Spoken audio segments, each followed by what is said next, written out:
All right, folks, how you doing? Ordinary Income back today. I hope you've enjoyed the videos so far. Rather than following the current trend, I've kind of gone over some overall economic topics. Instead, I wanted to focus on some news events that have been going on and talk about what it means overall. In particular, I saw a headline come out today on Twitter and one that I found here in Reuters that Putin said from now on he wants unfriendly countries to pay for his gas in rubles. So let's break it down a little bit. First, the unfriendly countries, what does that mean? Most likely, he's referring to the countries that said, hey, we owe you money, like America and Europe, but we're not going to pay you that money to finance your war because we don't like you going to war in the first place. So all those reserves that he had in international banks, some of those banks that said, yeah, we're not paying up on them, just so you can use that money to do bad things. So which pretty much pissed him off because the money he wanted, he wasn't able to get. And you know, obviously the reasoning is not great, but for anyone who does business, they know like if you're not able to obtain your money, it really blows. It hurts your business sometimes too. So he said, all right, fine. It pissed him off, and he's like, if that's how you want to play it, so then okay, what I'm going to do from now on is say, if you want my gas, my oil, you're going to have to do it on my terms, which means you're going to be using rubles.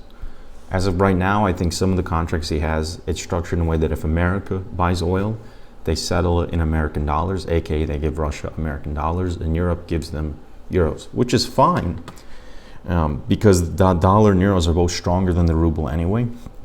But there's a particular reason. It's kind of like a self-fulfilling prophecy that if you use something more, it becomes more valuable. More so, actually, the idea of demand. The American dollars are used to purchase a hell of a lot of oil, and thus there's a lot of dollars being used, so there's more demand for it.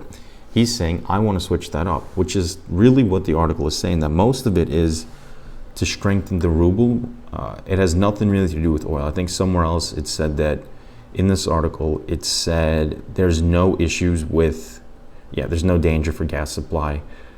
This has really nothing to do with it, of volume or the fact that they don't have enough oil. This is strictly so that they can change it up and start using the currency they want to use rather than the currencies that America or Europe want to use. And that's the idea. When you're having such high volume transactions, if they're going to be using the ruble, what they're saying is, America, you have to sell your dollars and use it to purchase rubles now, which means you are reducing demand in dollars by selling it, increasing demand by purchasing rubles, so that you can give us those rubles. You can settle the contract in rubles. And the same he's doing for Europe, which is pretty much saying from now on, in order to obtain these things, there's going to be more demand placed on the Russian ruble because they need it to make these transactions rather than demand placed on the American dollar or the euro. And the idea being that with more demand comes more strength. As of right now, when you take a look at it, let's see, 1 ruble will get you about not even a penny. It'll be less than a penny, about 1/10 of a penny of an American dollar. If we flip that around, we go the other way. 1 American dollar gets you 96.75 rubles, which is a lot. And if we look at the ruble to euro, it's somewhere here. 1 euro gets you 113.82 American or Russian rubles, which is a lot. I mean, that's like, it pretty much is showing the strength of the ruble is not great. And he wants to flip it around and say the way to increase strength is to transact more in it. How are you going to transact more in it? I want to change up my contracts. There are questions here saying that would be a huge breach in some of these contracts, the way they're structured, in particular with Gazprom.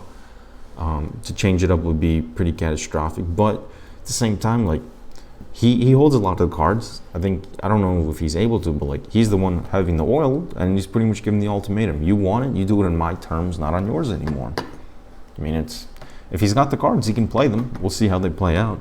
In particular with oil, how much would this actually be? Well, if we look at crude oil, and here's an article I found that pretty much said that in 2021, we're going to use that, there was 209,000 barrels per day of crude oil imported from Russia to America. So crude oil, if we look at, not from Mexico, but if we look at New York Exchange, crude oil, it's about $111.47 per barrel. So 209,000 barrels a day at $111.47 per barrel. You're looking at like a little bit over 23 million American dollars a day. So there's always going to be demand of 23 million American dollars daily to get that oil. he's saying from now on, I don't want there to be that demand for 23 million American dollars. I want it to be for millions and millions of rubles instead. That millions of rubles will be exchanged and contracted with rather than it being dollars or euros, thus driving the demand for it. Thus, when there's more demand, there's higher prices that are going to be able to follow, more strength coming with it. Think of it the same as an iPhone. When there's more demand for the iPhone, there's more strength in the product, more strength in the brand, and all that. Same thing for Russia. Russia wants to do it with their rubles and their oil as well. What does this mean for their country, though? In particular with Gazprom, I know that companies like Gazprom and Lukoil, their expenses are in rubles, their profits and their revenues come in dollars or euros. So they're spending money in a currency that isn't as strong in the ruble, and they're obtaining revenue in a currency that's much stronger, in this case the dollar and the euro. Thus meaning that their financials are ridiculously good. Because, like I said, to kind of break down even simpler, they're paying for things to operate their business in a weak currency. They're obtaining profits in a much stronger currency. So not only they're making money, but the money they're making is in an even stronger currency. And as you can see, for every dollar profit that they have in American, it equates to like 96 rubles. So there's a hell of a lot of profits there. So for companies like Gazprom and Lukoil, there's the idea of how much will it change that money printing machine of them making all their profits.